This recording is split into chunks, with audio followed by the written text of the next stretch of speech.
How's it going, everybody? This is Darrin with GuitarControl.com bringing this video lesson, and today I've got 3 fun and easy riffs for you from Lynyrd Skynyrd. So right now Guitar Control is giving away this really awesome daily practice routine to improve your lead guitar chops. This was put together by our very own Silvio Gazquez, a 2-time Guitar Idol finalist. This routine covers the 4 main concepts that are necessary for lead guitar: alternate picking, legato, sweep picking, and tapping. All the tabs and exercises are all included in this free ebook. There's a link in the description where you can get yours. So be sure to click on the link in the description for the tabs, and let's get close up and take a look at these. All right, so the first one we're going to look at is the opening riff from Gimme 3 Steps. So this one's pretty easy. They're using these like inverted power chords, so the intervals are fourths instead of fifths. I've done lots and lots of videos about this subject, but we're going to start off, we're going to take our first finger and we're just going to bar at the 7th fret on the D and the G string. And this first measure, this first part of the riff is all in 8th notes. So it's pretty easy to count. So we start off on the downbeat of 1, we play that D and G string at the 7th fret. So it's 1, and then on the end of 1 we rest. So 1 and 2. Then on the downbeat of 2, we hit it again. And then on the end of 2, we're going to pick up the 9th fret of the A string with your 3rd finger, but you just want to keep your 1st finger here. So you got.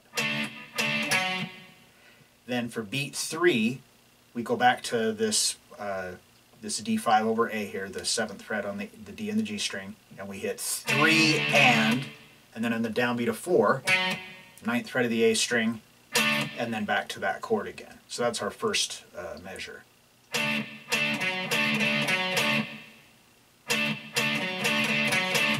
Alright, so then the second measure, we, on the downbeat of 1 we rest, and then starting on the and of 1, we're going to go to the 7th fret on the A string with your 1st finger, and we're going to go 7, and then to 9 on the downbeat of 2, and then on the and of 2, we're going to go back to that chord again. Now, this time when we hit it, we're hitting it on the and of 2, but it's a quarter note, so it's the and of 2 plus it rings out for the downbeat of 3. And then on the and of 3, we hit it again, and then beat 4, we go back to the 9 here. And it's a quarter note. So it's... So the first 2 measures.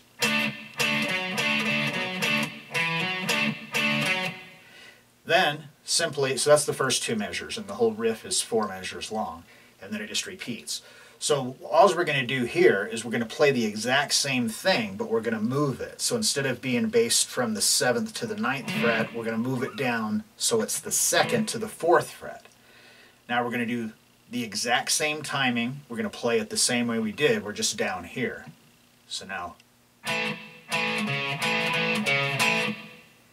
And then the only thing that's different, so the timing on the 3rd measure is exactly the same as the 1st. And then on the 4th measure, what we're going to do different here is the same thing. We're going to rest on the downbeat of 1, and then on the and of 1, we hit the 2nd fret here of the A string, and 2, and then on the and of 2, back to the A5 over E, and it's a 8th note tied to a half note, so that rings out for the rest of the measure. And then it just simply repeats.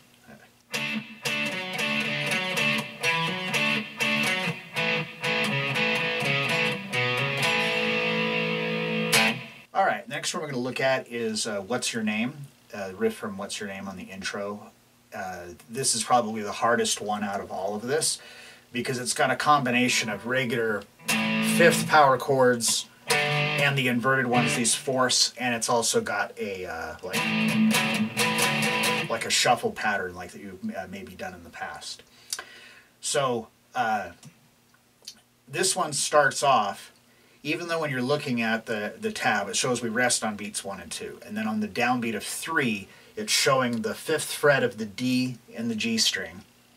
And then on the and, it's the 3rd fret of the A string, and then we've got a C sharp 5 and then a D5. So the easiest way to do it is just put your fingers down like you're going to do a C5. So my first finger is on the 3rd fret of the A string, and then I'm barring the 10th fret, or 10th fret, the 5th fret of the D and the G string. So what I'm going to do here is I'm going to rest 1, 2, 3, and 4, and.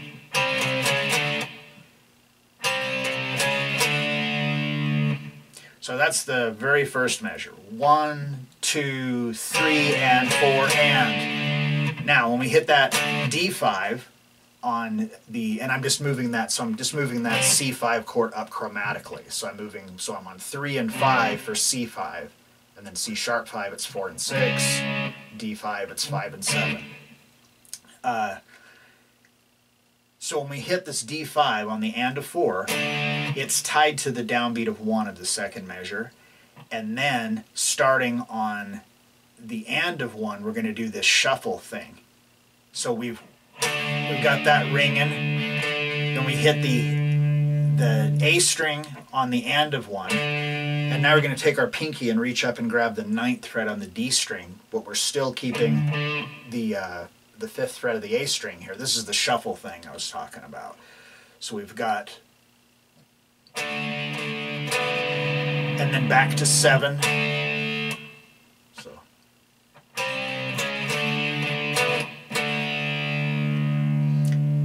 then we rest on the downbeat of 3, and on the and of 3 we're going to come up to the 10th fret of the D and the G string. So it's that inverted power chord thing again.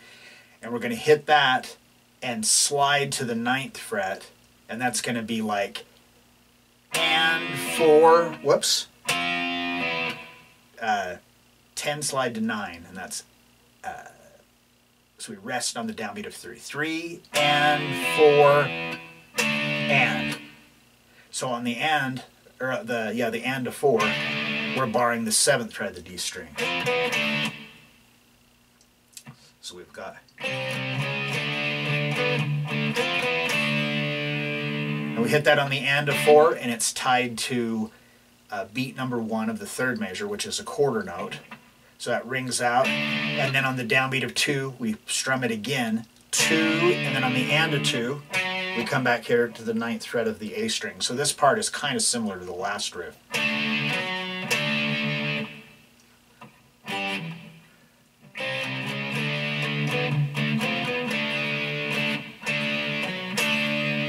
Then, so this is ringing out, we're like,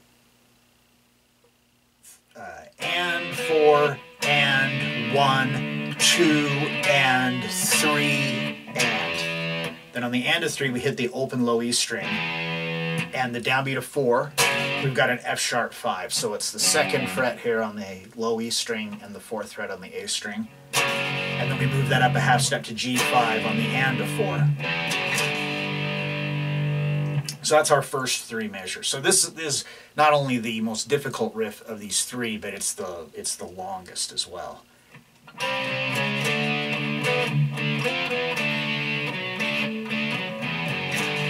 Now when we get to the and 4 and, now going on to the 4th measure here, we got another shuffle. So we're on this G5, 1 and then on the downbeat of 2, we reach up and grab the 7th fret on the A string.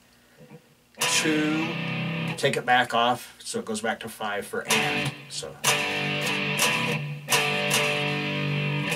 back to there again on the and of 3, and then that's a quarter note, so it's the and of 3 plus the downbeat of 4. And then on the and of 4, we're going to grab a G5 up here. So 10th fret on the A string and 12th fret on the D and the G string, and we hit that and slide out of it.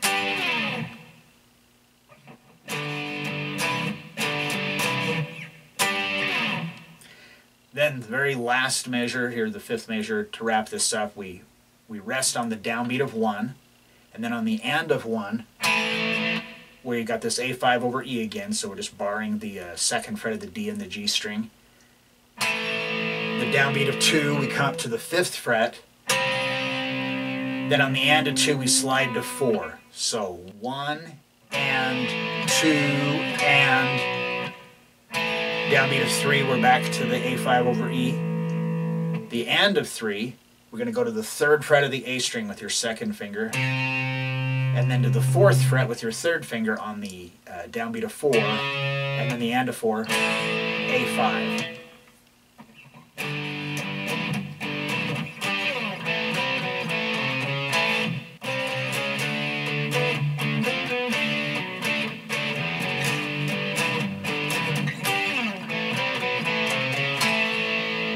Alright, and then the last one we're going to look at, this is the easiest one out of all of them in my opinion. This one uses a combination of power chords and the inverted ones as well. So we're going to start off with those same inverted ones like we were doing, but now we're on the 9th fret of the A and the D string. And it's going to go from 9 to 7 and back to 9. So I'm going to use my 3rd finger here on the 9th fret, and then my 1st finger when we go to the 7th fret. So this is 8th notes. 1 and 2, and then on the and of 2, we're going to use our 1st finger to shift up to play the 7th fret of the D and the G string. So 1 and 2 and then we rest on the downbeat of 3. 3 and the and of 3, we come back to where we started here on the B5 over F sharp, and then we rest on the downbeat of 4. And then the and of 4, we've got this A5 power chord. So 5th fret of the low E string and 7th fret of the A and the D string. So we've got...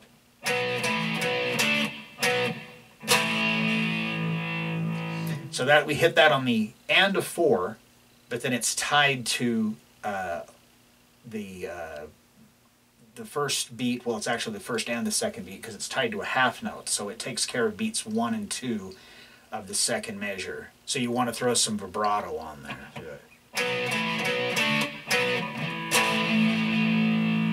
Okay, so we hit that. It's beats 1 and 2 of that 2nd measure, and then starting on the downbeat of 3, we're going to go back to the 7th fret on the A and the D string, and we're going to slide to 9. So 3 and then we rest on 4. So you want to use your, coming from this, you can just slide up however you're doing it. If you're doing it with 3 fingers like this, you could slide up, or just using 1 finger bar, and whatever's more comfortable for you. So this has 2 endings. So we play the 1st measure, then the 2nd measure, then the 1st measure again, skip the 2nd measure, go to the 3rd measure, because that's what the, you know, the brackets on the top of the, showing your 1st and 2nd ending. So the first time through,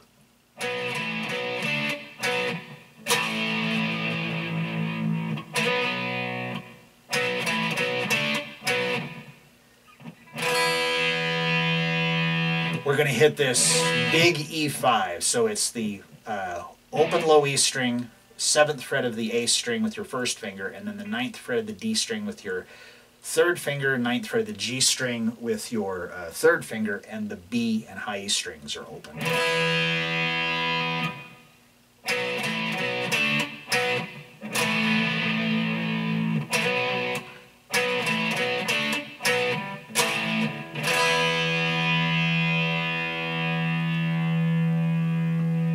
So that one's the shortest of them, and it's the easiest one as well. But it's a cool riff. This is like, this is the first song by Lynyrd Skynyrd that I can remember ever hearing. I had like a compilation record that had a bunch of different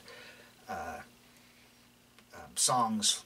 This was in the, you know, probably like 1978 or something like that. It was a hand-me-down record from my sister, and it had like all these different, had like the Bee Gees and all kinds of different stuff, but this is one of the songs that was on there.